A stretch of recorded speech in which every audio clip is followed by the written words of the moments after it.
और कुरान पाक ला करके जुनैद बगदादी के सामने रखा और कहा, जुनैद क्या ये मेरे नबी की तस्वीर नहीं है? आंखें देखना हो तो पढ़ो, मा ज़ागल बसर हुआ मा तगा, चेहरा देखना हो तो पढ़ो, वद्दुहा वल्लैलि इज़ा सजा, हाथ देखना हो तो पढ़ो, वमा रमैत इज़ रमैत वलाकिन्नल्लाह रमा, अगर कदम देखना हो तो पढ़ो, ला उक़सिमु बिहादल बलद व अंत हिल्लुम बिहादल बलद, अगर सीना देखना हो तो पढ़ो, अलम नशरह लक सदरक व वज़अना अन्का विज़रक, अगर इस नबी की गुफ्तार देखना हो पढ़ो, वमा यंतिकु अनिल हवा इन हुवा इल्ला वहयु यूहा, इस महबूब की अताएं देखना हो तो पढ़ो, इन्ना आतैना कल कौसर। नारे तकबीर। अगर पढ़ना है तो कंजुल ईमान से पढ़ा करो, जहां बरेली का इमाम ये भी बताएगा, कुरान पढ़ने वाला अपने नबी को ये नहीं कहेगा मेरा नबी मेरे जैसा था या उसका इल्म ऐसा था वैसा था, बल्कि बरेली का इमाम बताएगा कुरान पढ़ने वाला अपने नबी को यूं कहेगा, सरवर कहूं के मालिक मौला कहूं तुझे, बागे खलील का गुले ज़ैबा कहूं तुझे, तेरे तो वस्फ है तनाही से है बरी, हैरान हूं मेरे शाह मैं क्या क्या कहूं तुझे, लेकिन रज़ा ने खत्म सुखन इस पे कर दिया, खालिक का बंदा खल्क का आका कहूं। हमारा शिवा है पूरी दुनिया में कि सिर्फ और सिर्फ रसूल पाक की गुलाम कौम ऐसी है जो 1 मिनट में पूरा सन्नाटा तारी कर सकती है। किसी ने एक साहब से पूछा था, वेल ट्रेन्ड फौज जो होती है, चाहे वो अमेरिका की हो कि रशिया की हो कि जापान की हो, चाइना की हो, उनसे पूछा गया कि अगर 10,000 फौज को सफों में खड़ा करना हो और उनको रेडी करना हो तो आपको कितना टाइम लगेगा? किसी के बारे में कहा कि अमेरिकी फौज के लिए हमें 4 घंटे लग जाएंगे, हम तरतीब दे देंगे। रशियन फौज के लिए 3 घंटे लग जाएंगे, चाइनीज और एक्टिव हैं, 2 घंटे में अपनी सफें तरतीब कर लेंगे। उस मुसलमान दानिश्वर ने कहा, अल्लाह का करोड़ों एहसान है, 1 लाख से ज्यादा का मजमा होता है हरम काबा में भी और हरम रसूल में भी। इमाम सिर्फ 1 मिनट में कहता है सफ़े दुरुस्त कर लो, किसी को डंडा मारने की जरूरत नहीं, सबकी सफ़े खुद दुरुस्त होती है। ये कौम है जो अपनी सफ़े खुद दुरुस्त करती है। मस्जिदों में, जुमा में, ईदगाह में जाकर कोई लकड़ी लेकर नहीं फिरता कि अपनी अपनी सफ़ें दुरुस्त कर लो। हर एक को इतना शऊर है कि अपनी सफ़ें कैसे दुरुस्त की जाती है। जब आपको अल्लाह ताला ने ये नेमत अता की है, मस्जिदों में सफ़ें दुरुस्त कर सकते हैं 1 मिनट के अंदर, ईदगाह में 1 मिनट में हमारी सब दुरुस्त हो सकती है। ऐ नौजवानों, दुनिया को ये बताओ, सिर्फ मस्जिद और ईदगाह नहीं, दुनिया के हर मैदान में हम अपनी सफ़ें दुरुस्त कर सकते हैं। सुभान अल्लाह। हर मैदान में हमारी सब दुरुस्त हो सकती है। ये अल्लाह की तरफ से दी हुई बहुत बड़ी नेमत है। बस अब मजमा जो खामोश है और मुतवज्जे है, अब मेरी बात को आगे मैं बढ़ाता हूँ, तवज्जो से सुने। कुरानी उलूम के मुताल्लिक आपके सामने चंद बातें रखूंगा, इसलिए कि मुझे कहा गया बड़ा पढ़ा लिखा मजमा है और मुसलमान के लिए पढ़ा लिखा होना बहुत लाजिम है, इसलिए कि जिहालत इस्लाम का अपोजिट है। जिहालत इस्लाम का अपोजिट है। आपको एक बात मैं बताऊं, जब भी कहा जाता है दौरे इस्लाम, यानी हुजूर सल्लल्लाहु अलैहि वसल्लम की आमद के बाद के हालात को दौरे इस्लाम कहते हैं, उससे पहले वाले जमाने को दौरे जिहालत कहते हैं। जबकि इस्लाम का अपोजिट तो कुफ्र होना चाहिए, कुफ्र होना चाहिए। ये दौरे इस्लाम है और इससे पहले दौरे कुफ्र था। नहीं, दौरे इस्लाम से पहले वाले दौर को दौरे जिहालत कहते हैं, इसलिए कि बताना है इस्लाम और जिहालत दो अपोजिट चीजें हैं, दो अपोजिट चीजें हैं। जाहिल हो और मुसलमान हो उसे ज़ेब नहीं देता। जिस कौम पर आने वाली किताब हिदायत का पहला लफ्ज इक़रा से शुरू होता है, इक़रा बिस्मि रब्बिकल्लज़ी खलक़, कुरान का पहला लफ्ज जो आया है वो किस नाम से आया? पढ़ो अपने रब के नाम से, पढ़ो अपने रब के नाम से। और इल्म नहीं है तो कुछ नहीं है तुम्हारे पास। इमाम गजाली तो फरमाते अन्नासु कुल्लुहुम मौता इल्लल उलमा, ये सारे इंसान मुर्दा हैं, जिंदा अगर कोई है तो इल्म वाला है, इल्म वाला जिंदा है। और जिहालत की तारीकियों में भटकने वाले की मिसाल ऐसी ही है जैसे अंधेरी कोठरी में बैठा हुआ है, कहीं रोशनी का आने का इंतजाम नहीं, उसके सामने हलवा रखो कि गोबर रखो, दोनों बराबर है। जाहिल आदमी के लिए ऐसा ही है, कभी उसका हाथ इसमें पड़ेगा, कभी उसका हाथ इसमें पड़ेगा। जब नजर नहीं आ रहा है तो हलवा को गोबर समझकर खा लेगा और कभी गोबर को हलवा समझ के खा लेगा, गलाजत उसके लिए बराबर हो जाएगी। लेकिन इल्म को कहा गया अल इल्मु नूरुन, इल्म रोशनी है। जिसके पास इल्म आता है वो तमीज सीख जाता है, उसके पास अखलाक आ जाते हैं, वो हलाल और हराम के फर्क को समझने लगता है, बुरे और अच्छे के दरमियान फर्क मालूम होने लगता है। इसीलिए मेरे अजीजों, मुझे बड़ा गर्व है और फख्र है, हमारी ही खानकाह से आवाज आती है आधी रोटी खाएंगे और बच्चों को पढ़ाएंगे। बेशक, क्यों? बेशक। उस अजीम खानकाह से आवाज दी गई, क्यों? सिर्फ इसलिए नहीं कि तुम बड़े होकर के डॉक्टर बनोगे, इंजीनियर बनोगे। लोगों की नजर में अब बात यही रह गई है, पढ़ा इसलिए जाता है कि डॉक्टर बनना, इंजीनियर बनना है और कमाना है, बहुत कमाना है। इल्म जो है आज कमर्शियल बना लिया गया। इल्म इसलिए नहीं, इल्म इसलिए हासिल किया जाता है कि बंदा खुदा को पहचाने, बंदा अपनी हकीकत को पहचाने, जिंदगी गुजारने के उस्लूब उसे मालूम हो जाए। इल्म इसलिए सिखाया जाता है।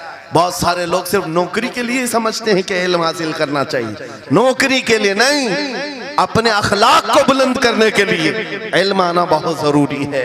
मेरे अजीजों, कुरान अज़ीम वो हिदायत की किताब तुम्हारे पास आई, इस कौम के लिए अलमिया नहीं है तो और क्या है, जो किताब उलूम का जखीरा है। आज दुनिया उस किताब पर रिसर्च कर करके नए इल्म फनून हासिल कर रही है। उस किताब को तो हम मुर्दों पर पढ़ने के लिए रखे हैं। वो कुरान अज़ीम जो हिदायत की किताब और सारे उलूम का सर चश्मा है, उस किताब को कहां पढ़ते हैं? मैयतों पर। किसी का इंतकाल हो गया तो तीजे में पढ़ेंगे, चहलुम में पढ़ेंगे, नवे में, 20वें में पढ़ेंगे। वो ईसाले सवाब के लिए सिर्फ रखा गया। और उससे थोड़ा आगे बढ़ गए तो कसम खाने के लिए कुरान।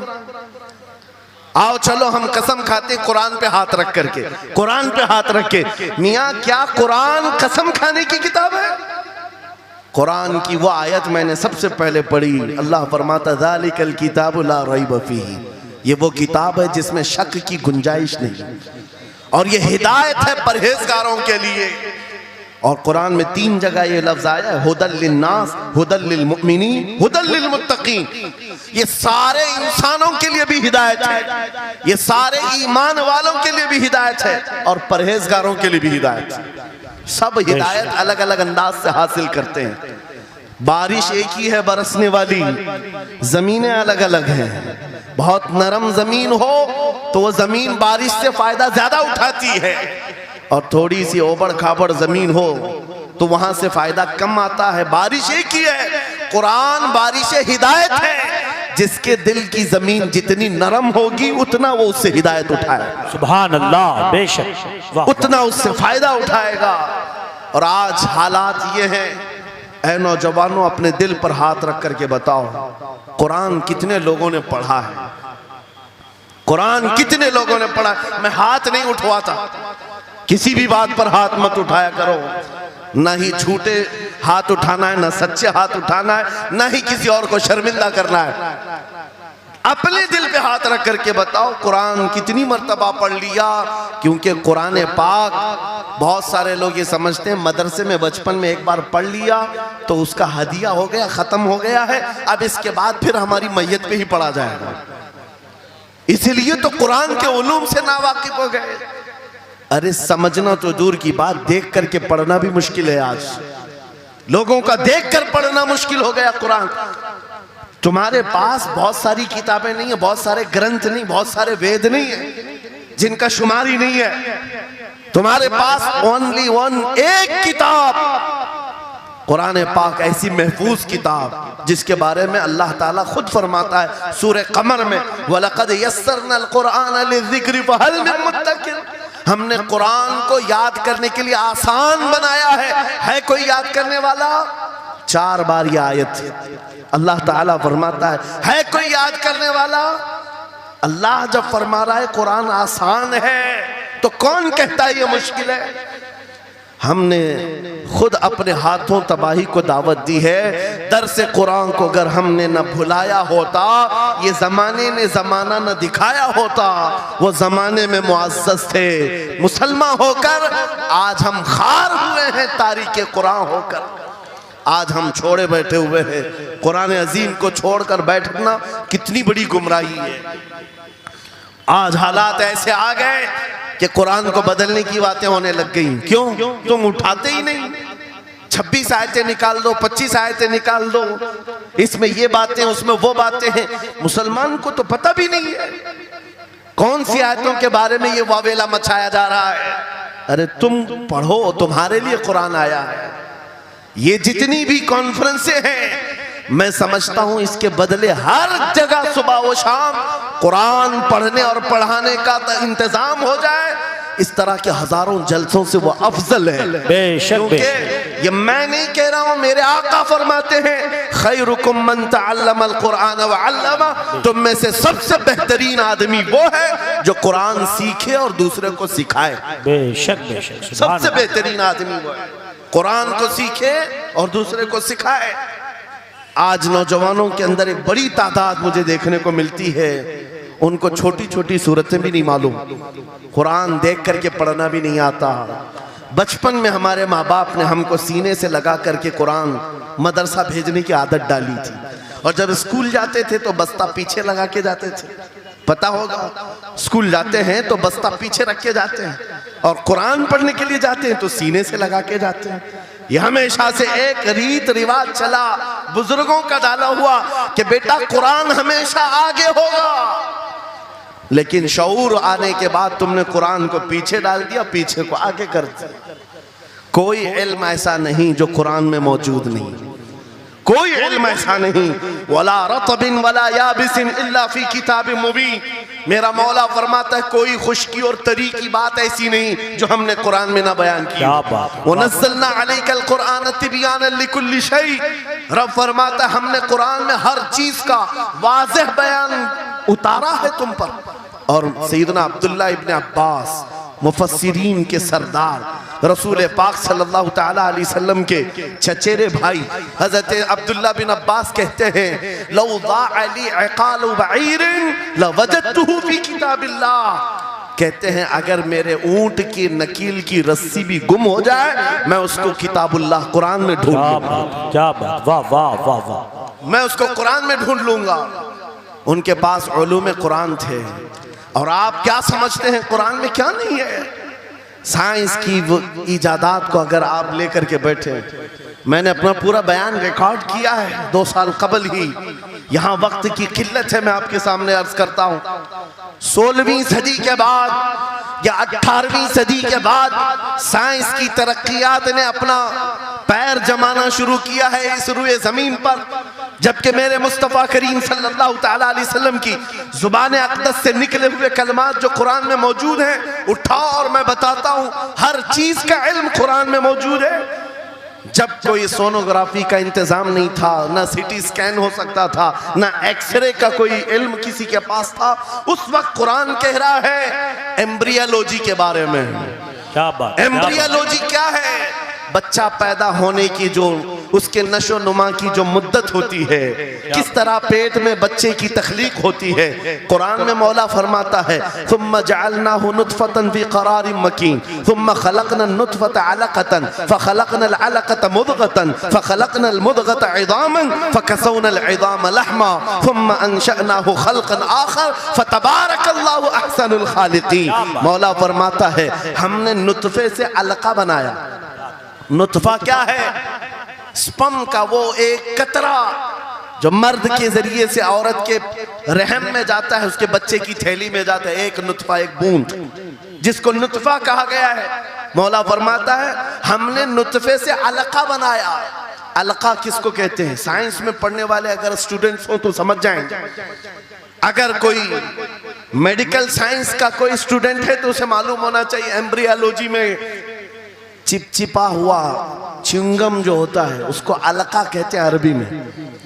और आज साइंस ये कहती है कि पहले बाप के नुतफे के एक कतरे से एक छोटा सा खून का टुकड़ा बनता है जो चिपचिपा होता है, फिर उसके बाद एक गोश्त का टुकड़ा होता है, फिर उसके बाद उसमें हड्डियां बनती हैं, फिर उसके बाद उस पर चमड़ियां आती हैं, फिर उसके बाद उसकी आंखें, सारी चीजें बन जाती हैं। ये प्रोसेस है 9 महीने माँ के पेट में, और हर एक के वीक्स गिने हुए हैं। फर्स्ट वीक में क्या होता है, सेकेंड वीक में क्या होता है, थर्ड वीक में क्या होता है, एम्ब्रियोलॉजी का पूरा इल्म है। साइंस आज 21वीं सदी में इस एम्ब्रियोलॉजी को तुम्हारे सामने ला रही है। अरबों के उस दौर की बात कर रहा हूं जहां लोगों को घर बनाने का इल्म नहीं था, और कुरान माँ के पेट में पैदा होने वाले बच्चे की तख्लीकात बयान कर रहा है। नारे तकबीर, नारे रिसालत, फैज़ाने कुरान मुक़द्दस,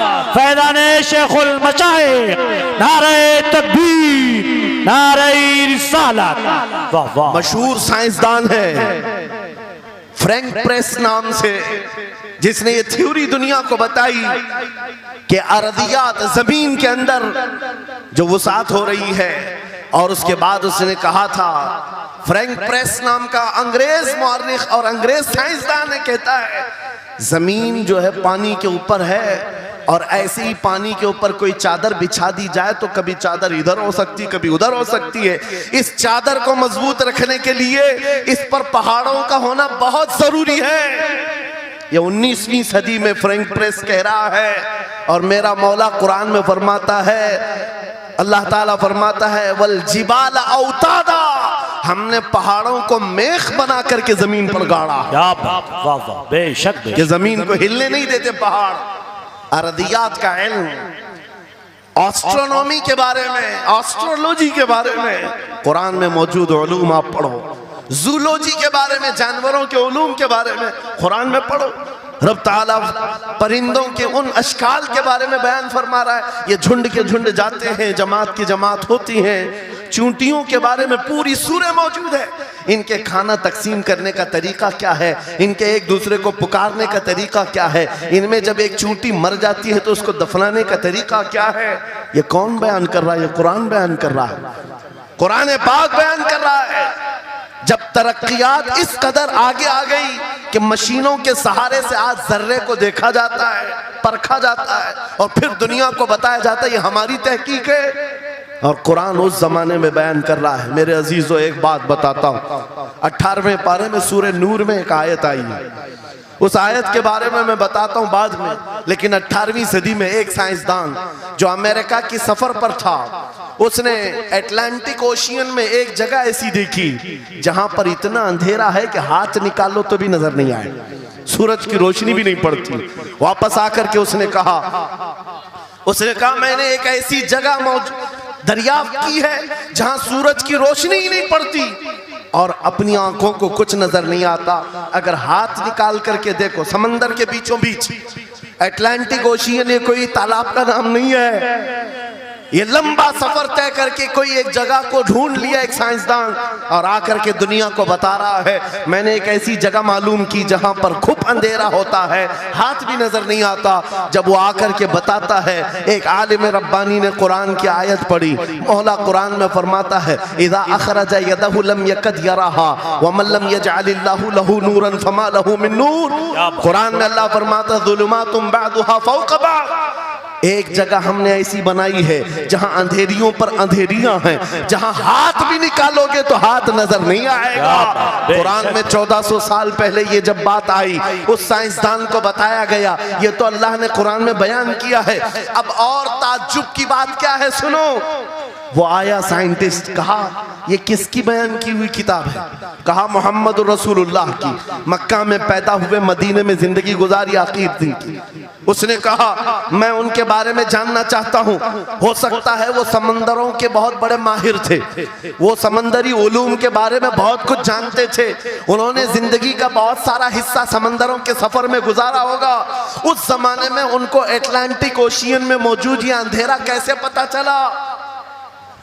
ताज्जुब की बात है, हैरत की बात है। जब उस साइंसदान से कहा गया, ए अजीज, हकीकी बात तो यह है कि पूरी 63 साला जिंदगी में मेरे आका एक बार भी समंदर के पास नहीं गए। एक बार भी इत्तेफाक नहीं हुआ।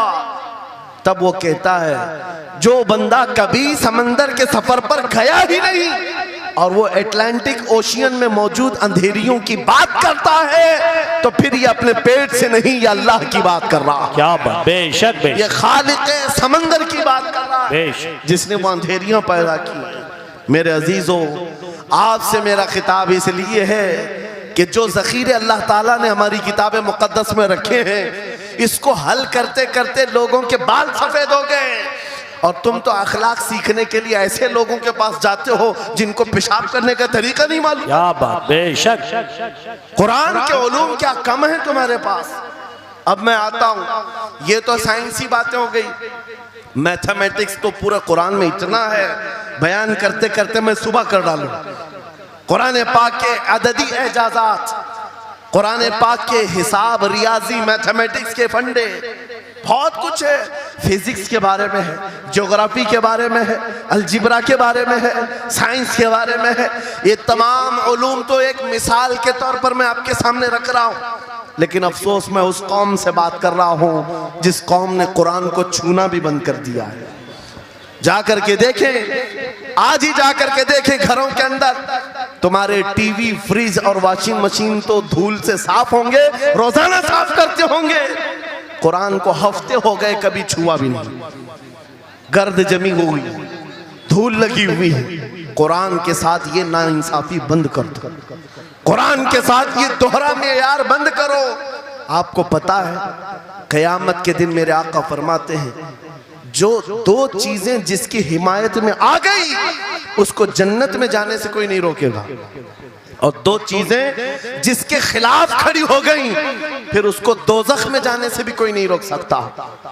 हुजूर से पूछा गया वो दो चीजें क्या हैं? हुजूर फरमाते हैं जिसकी हिमायत में रमजान और कुरान खड़े हो गए उसका जन्नत में जाना तय हो जाता है। क्या बात, वाह वाह। और जिसके खिलाफ खड़े हो गए रमजान और कुरान, हुजूर फरमाते हैं फिर उसका दोज़ख में जाना तय हो जाता है। अल्लाह अकबर। अल्लाह के रसूल दानाए ग़ुयूब, कायनात के सरदार मेरे आका दुआ करते हैं अल्लाहुम्मा जअलिल कुरान हुज्जतन लना ला हुज्जतन अलैना। ये मेरे नबी की दुआ है।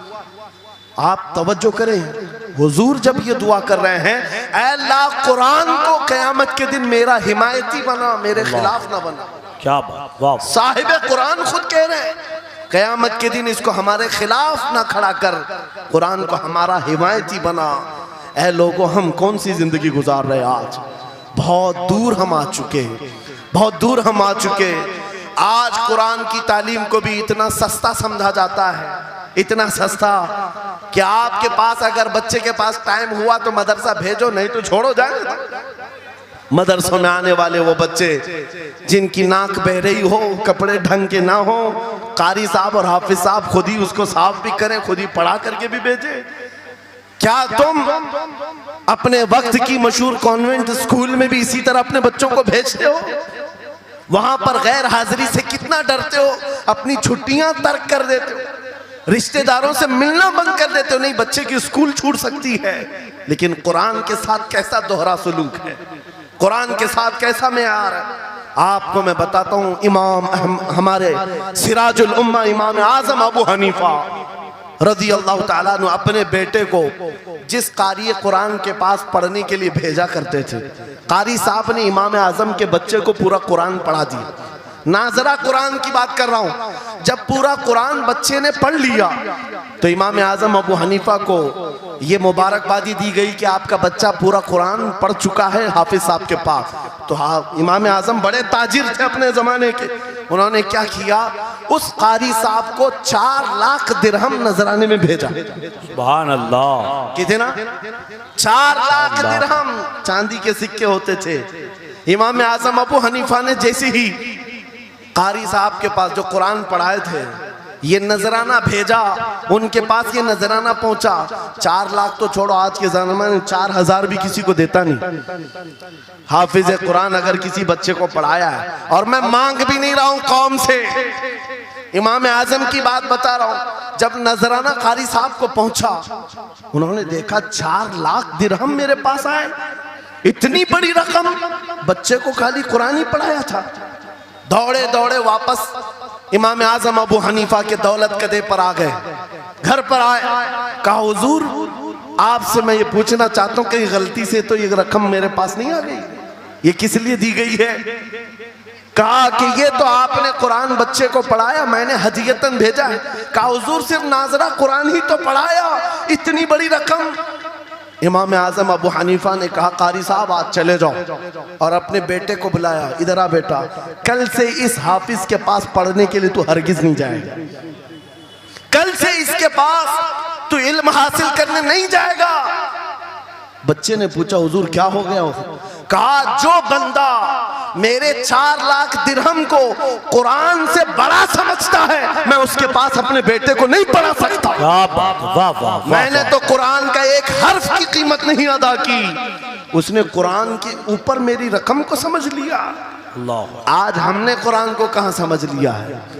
वो इमाम आजम अबू हनीफा फरमाते हैं जो कुरान से ज्यादा माल को अहमियत देता है उसके पास बच्चों को पढ़ाओ भी मत, ना पढ़ाओ। अजीजा ने गिरामी वक़ार, हमारा ये दोहरा सलूक, हमारा ये दोहरा मेयार कुरान के साथ जो हमारी नाइंसाफी है, हमें अखलाकी पस्ती में लाकर खड़ा कर चुकी है, अखलाकी पस्ती में लाकर खड़ा कर चुकी है। अरे हम देख रहे हैं आयरा गैरा नत्तू खेरा हमें सिखाने आ रहा है, बढ़ाने आ रहा है कि तुम्हें डेवलपमेंट के बहुत सारी चीजें बताई जाती हैं कि तुम्हारी पर्सनालिटी डेवलपमेंट क्या होती है। अलीगढ़ वाले तो नौजवान बहुत सारे जो स्टूडेंट्स हैं जानते होंगे, बीए कर लिया, एमए कर लिया, बीकॉम कर लिया या कुछ भी कर लिया, डिग्री हासिल कर लिया। बड़ी बड़ी कंपनियां आज पूछती हैं कि इसके पास पर्सनालिटी डेवलपमेंट है या नहीं। ये क्या है पर्सनालिटी डेवलपमेंट? कुछ बड़े बड़े शहरों के नौजवान हमारे पास आए थे, कहा हम कोर्स कर रहे हैं। कहा मैंने पूछा इसमें होता क्या है?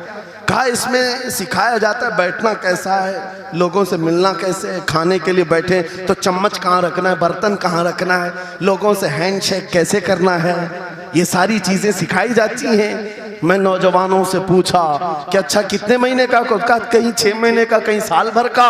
कहा अफसोस है उस कौम पर जिसका रसूल आया था ये कहते हुए बुइस्तु लिउतम्मिम मकारिमल अखलाक, मैं सबसे बुलंद अखलाक सिखाने के लिए दुनिया में आया हूँ। उस रसूल की उम्मत आज ऐसे लोगों के पास अखलाक सीखने जा रही है जिसको हलाल और हराम की तमीज नहीं, जिसको खड़े होकर पेशाब करने में फख्र लगता हो, उसके पास तो ये अखलाक सीखने जा रहे हैं, पर्सनैलिटी डेवलपमेंट सीखने जा रहे हैं। और मैं तुम्हें बताता हूं कुरानी अखलाक क्या है। मौला करीम ने अपने हबीब को जो बयान किया है, सूरे लुकमान उठाओ, बाप अपने बेटे को नसीहत क्या क्या करता है, अगर 3 आयतें भी पढ़ लो तुम्हारी जिंदगी सुधर जाएगी। लुकमान हकीम अपने बेटे से कहते हैं या बुनय्या अक़िमिस सलात वअमुर बिल मारूफ वन्हा अनिल मुनकर वस्बिर अला मा असाबक, ऐ बेटा नमाज पढ़ा कर, बुराइयों से बचा कर, अच्छाइयों की बात कर, जो मुसीबत आए उस पर सब्र कर। ये सिर्फ जुमले नहीं है, ये जुमले नहीं है।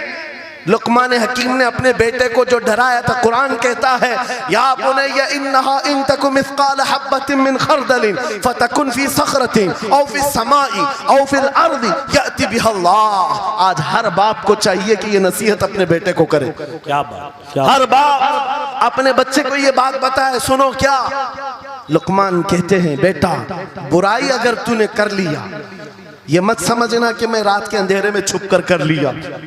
आज तुम्हारे हाथ में मोबाइल गुनाहों का अड्डा बन करके आया है। सिर्फ एक टच स्क्रीन पर सारी दुनिया तुम्हारे सामने नंगी नाचती हुई नजर आती है।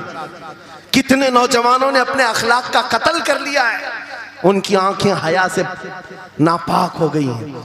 कितने लोगों ने अपना नूर ईमान बेच दिया मोबाइल की स्क्रीन पर चलने वाली इन बेहया तस्वीरों पर। कितने तो फरेफ्ता हो गए, कितने जवानी बर्बाद कर चुके।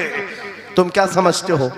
मेरे अजीजों, एक जवान ने मुझे बताया था, रात के वक्त मैं तन्हा मोबाइल लेकर बैठा था, अचानक पर्दा हिला तो डर लगा, जल्दी से स्क्रीन ऑफ किया, बैठा। मुझे लगा माँ आई होगी, बाप आया हो, कोई आया होगा, लेकिन कोई नहीं। पर्दा हिला, एक बिल्ली आई थी, इससे भी डर लग गया। मैंने कहा पर्दे के हिलने से इतना डर है कि कोई आ जाए, तेरा ईमान कहां गया? वो मौला कहता है यअलमु खाइनतल अयुनि व मा तुख्फी सुदूर। वो रब तुम्हारे दिलों में गुजरने वाले हालात को भी देख रहा है, बेशक तुम्हारी आंखों की खयानत को भी वो देख रहा है। जब तुम्हारा यकीन ही खत्म हो गया तो क्या करोगे? इसीलिए अरबी का मशहूर मकौला है, इदा लम तस्तही फफ़अल मा शिअत वस्ना मा शिअत। जब तुम्हारे अंदर से हया निकल जाए तो जो चाहे करो, जो चाहे कर लो।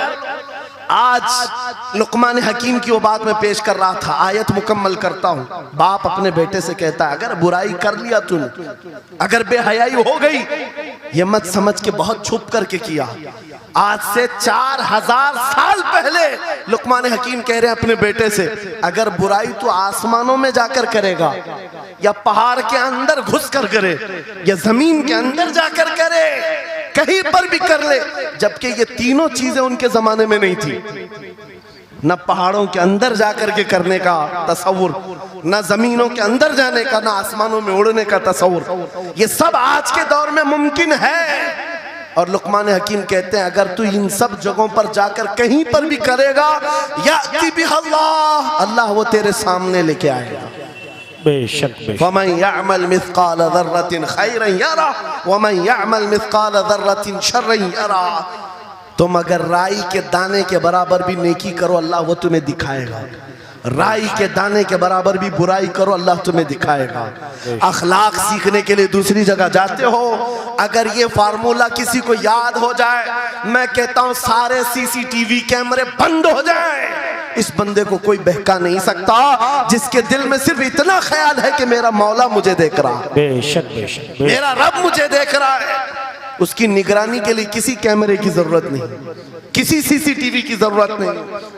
अजीजा ने गिरामी वक़ार, बच्चों के दिलों में अखलाक बाद में आएंगे, अल्लाह का खौफ उनके दिल में डालो। अल्लाह देख रहा है, एक दिन तुम्हें हाजिर होना है, सब लाया जाएगा, सब लाया जाएगा। जो कुछ किया था, जो कुछ कहा था, सब लाया जाएगा। लुकमान हकीम ने अपने बेटे को अखलाक सिखाया। क्या सिखाया? वक़्सिद फी मशीका वग़्दुद मिन सौतिका इन अनकरल अस्वाति लसौतुल हमीर। चलना हो तो मियाना अंदाज में चलो, ऐसे नहीं कि अकड़ कर चलना है या झुक कर चलना है। एतदाल के साथ चलो और आवाज को नरम रखा करो। बेशक कुरान कहता है सबसे बुरी आवाज गधे की आवाज है। लोग आज चिल्लाते हैं, एक दूसरे को ठट्टे मारते रहते हैं। ये महफिलों के आदाब भी नहीं, ना ही तुम्हारे अखलाक हैं। इसीलिए शेख सादी ने फरमाया है, तामर्द सुखन न गुफ्ता बाशत ऐबो हुनरश न हुफ्ता बाशत। जब तक आदमी बात नहीं करता, उसकी अच्छाइयां भी मालूम नहीं होती, उसकी बुराइयां भी नहीं मालूम होती। बेशक जब बात करता है तो पता चल जाता है इसके अखलाक कैसे है। बात करता है तो समझ में आ जाता है कौन सी कैटेगरी का है। इसलिए अपनी जुबान को ऐसी रखो कि दुनिया तुम्हें आला नस्ल का समझ सके। बात करो तो तमीज के साथ, चीख पुकार करना, एक दूसरे को इस तरह से बात करना नौजवानों में आज आम हो गया। कुरान कहता है अपनी आवाजों को पस्त करो। एक और बात रब फरमाता है, वला तुसइर खद्दक लिन्नास, लोगों को से मुंह मोड़ करके बात मत करना। सामने तुम्हारे कोई खड़ा है और तुम इधर घूम करके बात कर रहे हो। ये आज फैशन हो गया है, पीछे पलट करके बात करना, इधर देख करके उसको बात करना।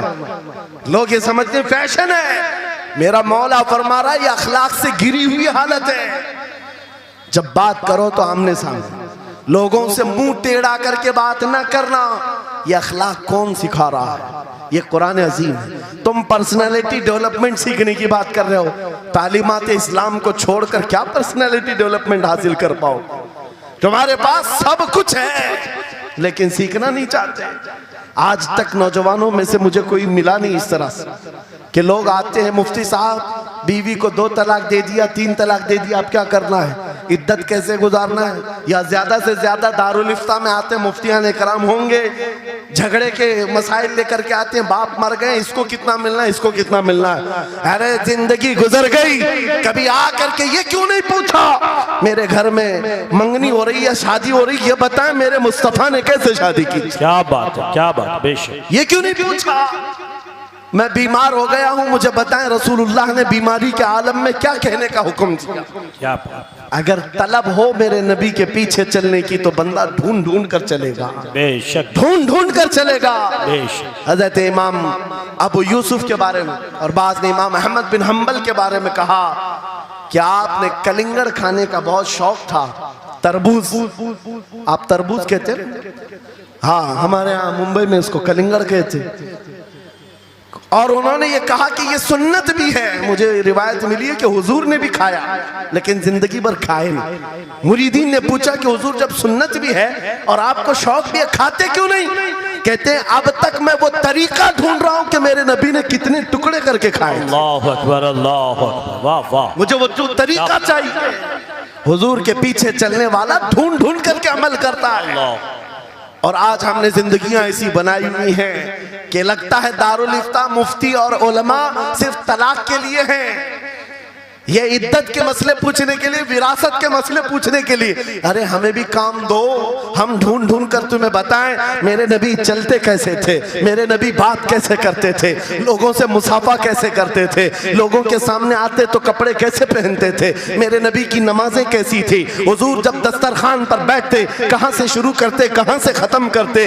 इस काम पर भी तो उलमा को लगाया करते ताकि तुम्हें पता चलता मुझे कहीं और से अखलाक सीखने की जरूरत नहीं, दुनिया के सारे अखलाक मेरे नबी के कदमों में मौजूद है।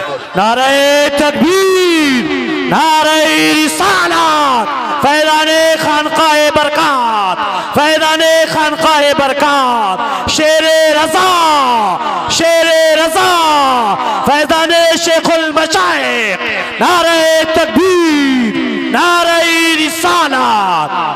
वाह वाह। दर्स कुरान को अगर हमने न भुलाया होता, ये जमाने ने जमाना न दिखाया होता। इको बंद कर दो, इको। कुरान पाक के सिलसिले में मुझे बयान करने का हुक्म दिया गया, बस मैं वही बातें कर रहा हूँ। मैं आपको अपने मौजू से जो मुताल्लिक है वो बातें अर्ज करता हूँ। कुरान क्या तमीज सिखाता है।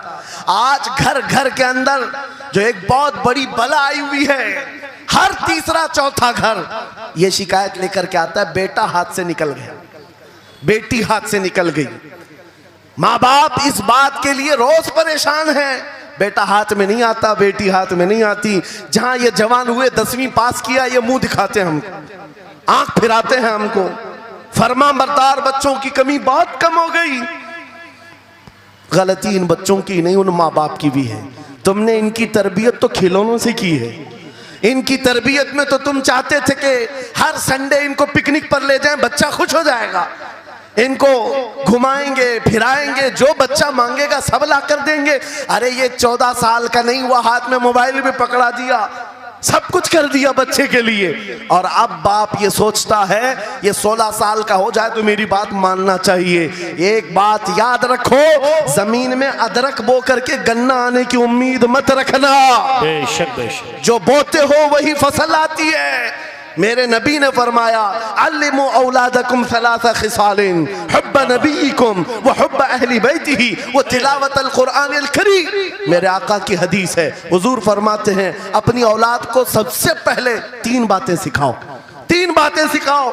क्या है? नंबर 1 अपने नबी की मोहब्बत सिखाओ। बेशक, सुभान अल्लाह। क्या होगा इससे?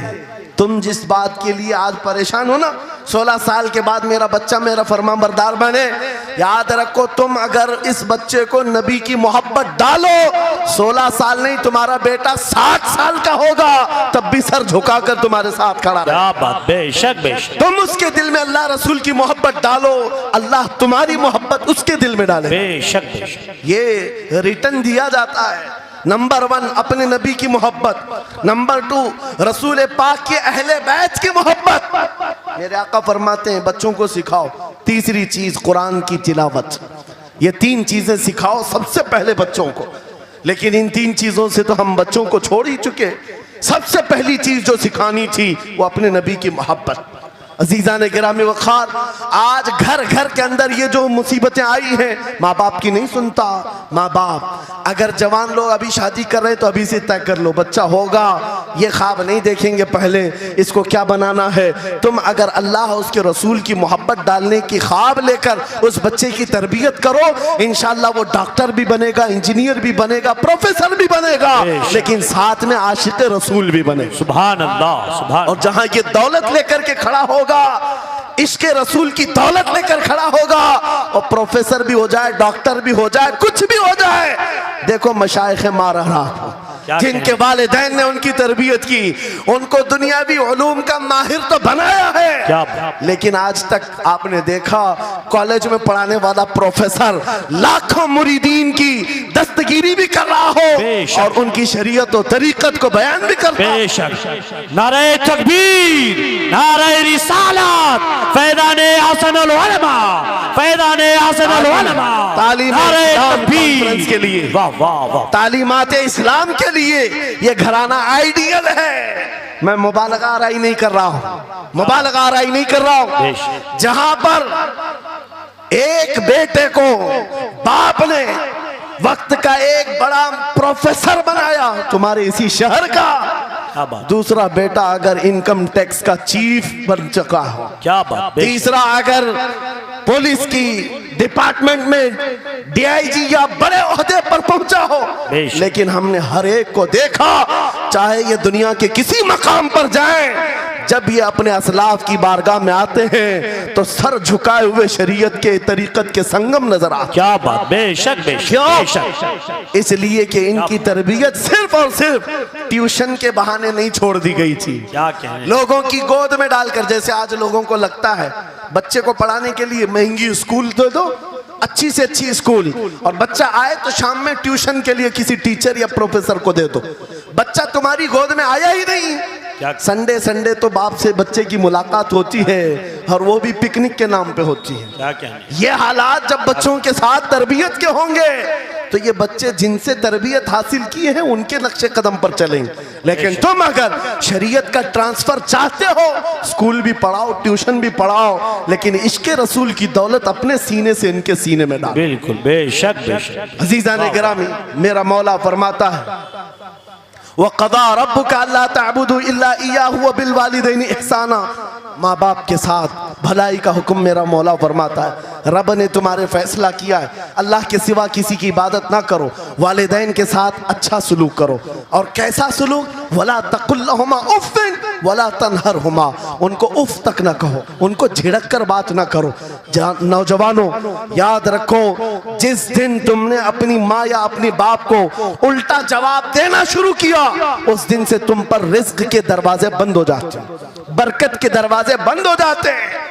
और ये तो बड़ी बात है, हज़रत मौलाना रोम फरमाते हैं, माँ या बाप बच्चे को बात करने में जिस दिन डरने लग जाए, पता नहीं मेरा बेटा क्या समझेगा बोलूं, जिस दिन वो तुमसे बात करने में डरने लग जाए, समझ लो दुनिया का सबसे बुरा दिन तुम्हारा शुरू हो चुका है।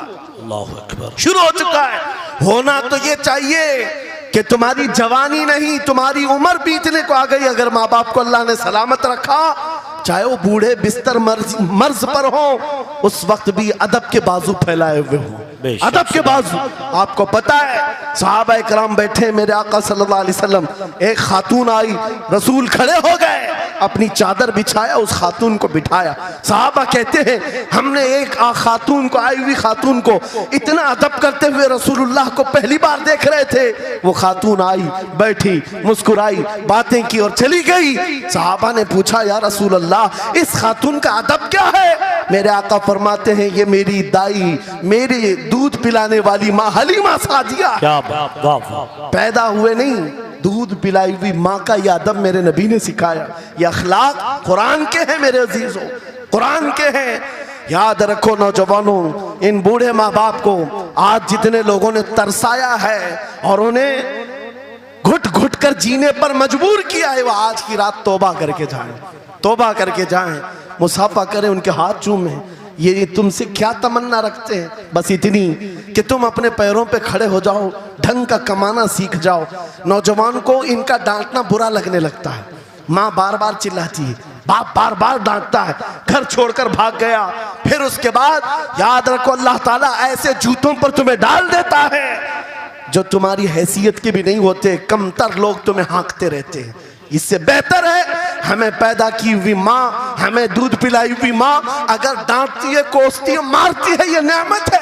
एक नौजवान के बारे में मैं अक्सर कहा करता, हमारे साउथ का था, बड़ा बिगड़ा हुआ। माँ मेरे पास आई थी, कह रही थी इसको समझा ले, मैं बेवा हूं, इसका बाप बचपन में मर गया, ये बच्चा 2 साल का था, मेरा शोहर मर गया, मैं घरों की पतीलियां मांझ करके इस बच्चे को बड़ा की हूं, लेकिन आज ये औबाश बन गया है।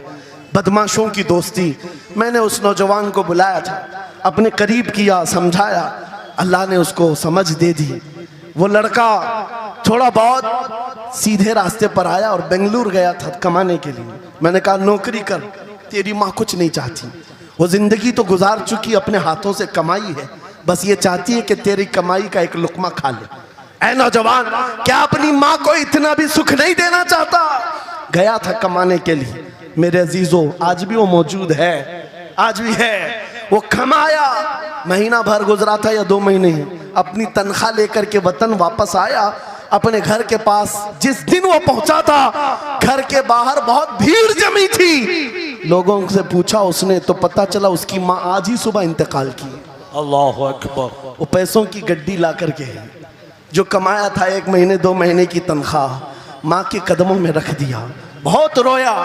ये बात मैं तकरीरों में इसलिए कहता हूँ, उसने कई बार कहा मुफ्ती साहब नौजवानों को सिर्फ इतनी बात कहें, मैं इस अजाब में रोज मरता हूँ। मेरी माँ जिंदगी भर लोगों के जूठे मांझ करके मुझे खिलाती रही और मैं एक लुकमा मेरी माँ को खिला न सका। जिस दिन मैं लाया था पैसे, ये तो दुनिया से चल पड़ी। मुझे आज रोज इस बात का गम सताता है। आप नौजवानों से खिताब करते हैं, कम से कम इनसे कह दें कि तुम्हारे माँ बाप जिंदा हैं, होश में आ जाओ, अपने हाथों से उनको खिला तो सको, उनके हाथ पकड़कर चला तो सको। इसलिए कि दुनिया की अजीम नेमत है, जिसका बाप जिंदा है, जिसकी माँ जिंदा है, उसके हक में वो दुआ कर ले। मेरे आका फरमाते हैं नबियों की दुआ उम्मत के बराबर जो होती है, वो बाप की दुआ बेटे के बराबर होती है। आज मैं गुफ्तगू समेटता हूँ, ख़त्म कर देता हूँ, इसलिए कि अखलाक इस्लाम बहुत वसी मौजू है, बहुत वसी मौजू है। लेकिन आपके लिए सिर्फ इतनी बात काफ़ी है कि कुरान को छोड़ करके अगर दूसरी जगह सीखने जाओगे तो मारे मारे फिरोगे। आज वापस आ जाओ उसी कुरान पर जिसको मेरे आका ने हमारे उरूज का जरिया बनाया है, हमारी तरक्की का रास्ता बनाया है। जानते हो जब दुनिया के पास पार्लियामेंट नहीं थी, चलाने के लिए उसूल नहीं थे, पूरी दुनिया को कुरान ने उसूल बताए हैं, कानून बताए हैं। इस एक कुरान से फ़िक़्ह हनफी मिला, फ़िक़्ह शाफ़ई मिला, फ़िक़्ह हम्बली मिला, फ़िक़्ह मालिकी मिला। ये तो 4 मैंने नमूने बताए, 1 2 नहीं 18 फ़िक़्ह की तदवीना पूरी दुनिया में मौजूद है। इस कुरान पर लिखी जाने वाली तफसीरों की तादाद पूरी दुनिया की किताबों से सबसे ज्यादा है। 700 तफसीरों के नाम मेरे पास मौजूद है। हर तरह से अलग अलग तफसीर की गई है, दुनिया की मुख्तलिफ जुबानों में इसके तर्जुमे किए गए। वो एक कुरान ऐसा है जो आज भी बबांगे दुहल पूरी दुनिया को चैलेंज कर रहा है। अगर तुम अल्लाह की बात को झूठा मानते हो, कुरान की तरह एक आयत ला करके बता दो, एक सूरत ला करके बना दो।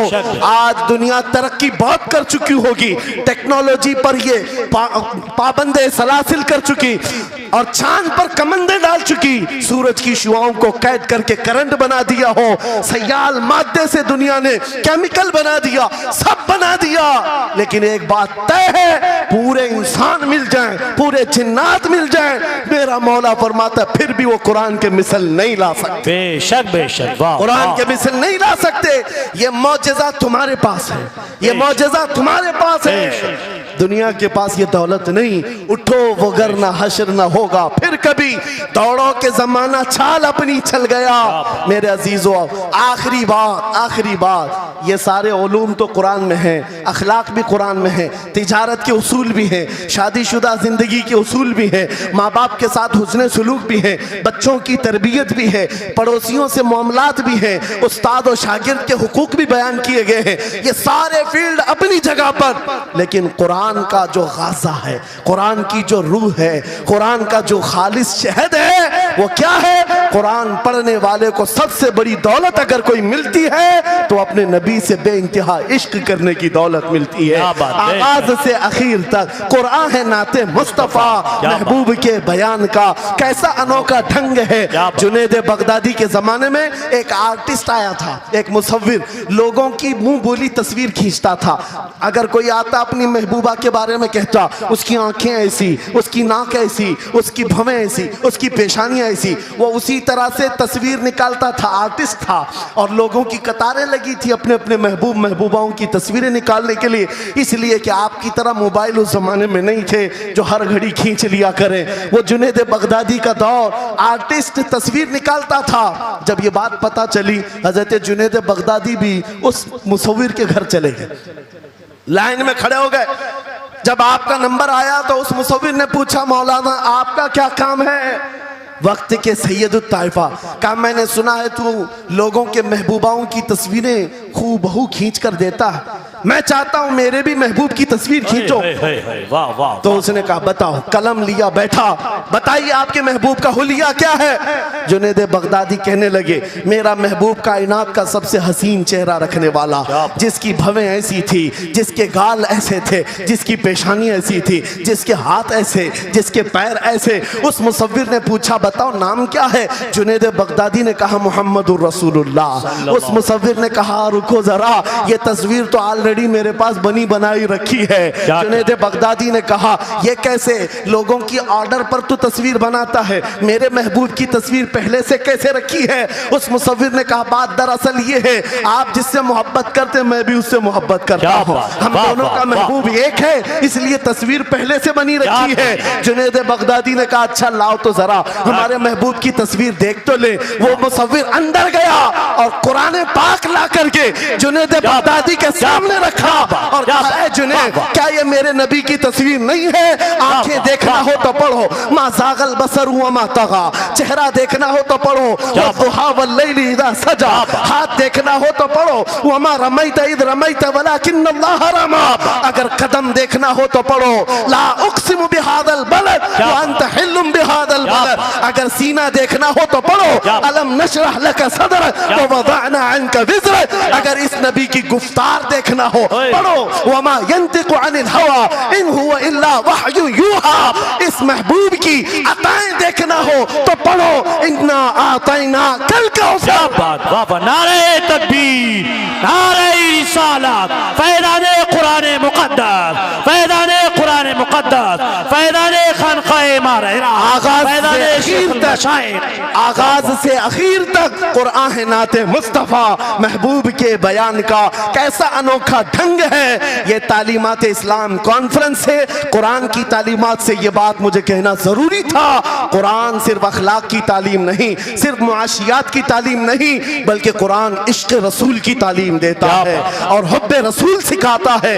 इसलिए हम उसी हुब्बे रसूल के साथ इस जलसे का इख्तिताम करते हैं। उस कुरान की तालीम ऐरे गैरे से भी नहीं हासिल करना, बुझे हुए दिल से भी नहीं लेना, अंधे लोगों से भी मत पढ़ना जो कुरान तो पढ़ा देंगे कुल हु अल्लाहु अहद, लेकिन बाद में ये नहीं बताएंगे किस पर उतरा था। कुरान अगर पढ़ना है तो कंजुल ईमान से पढ़ा करो, जहां बरेली का इमाम ये भी बताएगा कुरान पढ़ने वाला अपने नबी को ये नहीं कहेगा मेरा नबी मेरे जैसा था या उसका इल्म ऐसा था वैसा था, बल्कि बरेली का इमाम बताएगा कुरान पढ़ने वाला अपने नबी को यूं कहेगा सरवर कहूं के मालिक मौला कहूं तुझे, बागे खलील का गुले ज़ैबा कहूं तुझे, तेरे तो वस्फ़ है तनाही से हैं बरी, हैरान हूं मेरे शाह मैं क्या क्या कहूं तुझे, लेकिन रज़ा ने खत्म सुखन इस पे कर दिया, खालिक का बंदा खल्क का आका कहूं।